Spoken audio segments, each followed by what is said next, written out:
Tomás de Aquino, de los principios de la naturaleza. Ha de conocerse que algo puede ser, aunque no sea, y asimismo que algo es. Lo que puede ser se dice que está en potencia, lo que ya es que está en acto. Pero el ser se entiende de dos maneras: como ser esencial o sustancial de la cosa, por ejemplo el ser hombre, que es ser en absoluto, y como ser accidental, por ejemplo el ser hombre blanco, que es ya ser algo.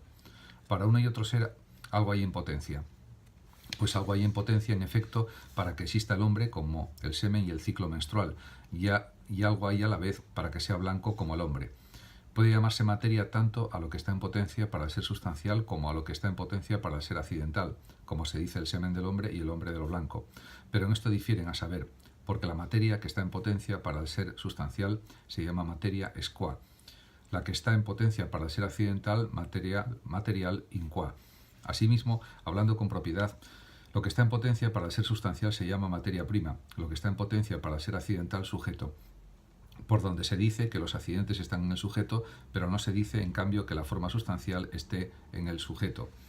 Según esto, pues, se diferencia la materia del sujeto, porque éste no recibe el ser de lo que le adviene, sino que por sí mismo ya tiene el ser completo. Así, el hombre no tiene el ser dado por la blancura, mas la materia tiene el ser de lo que le adviene, porque ella es un ser incompleto, de lo cual se infiere, absolutamente hablando, que la forma da el ser a la materia, pero no lo da el accidente al sujeto, sino el sujeto al accidente, aunque alguna vez se nombre el uno por el otro, como la materia por el sujeto y viceversa.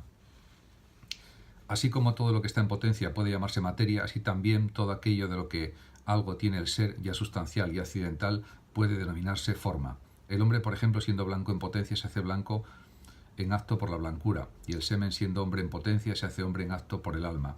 Y puesto que la forma hace al ser en acto, por esta razón se la denomina acto. Lo que a su vez hace al ser sustancial en acto se llama forma sustancial, y lo que hace al ser accidental en acto se llama forma accidental. Siendo la generación un movimiento hacia la forma, una doble generación responde a la doble forma, esto es, la generación en absoluto responde a la forma sustancial, la generación relativa a la forma accidental. Pues cuando se introduce la forma sustancial se dice que algo se hace en absoluto, o lo que es lo mismo, que el hombre se hace o que el hombre se engendra.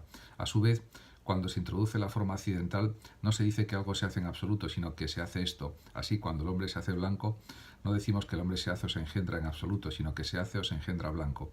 Una doble corrupción se opone a esta doble generación, a saber, la corrupción absoluta y la corrupción relativa. La generación y la corrupción absolutas no se dan sino en las sustancias. La generación y la corrupción relativa se dan en todo lo demás. Y puesto que la generación es cierto cambio del no ser al ser, la corrupción lo es por el contrario del ser al no ser. Mas la generación no se produce de cualquier no ser, sino del no ser que es ser en potencia, a la manera como la estatua se produce del cobre, que es la estatua en potencia, no en acto. Por consiguiente, para que haya generación se requieren tres cosas: ser en potencia, que es la materia; no ser en acto, que es la privación; y aquello por lo que se hace en acto, esto es la forma.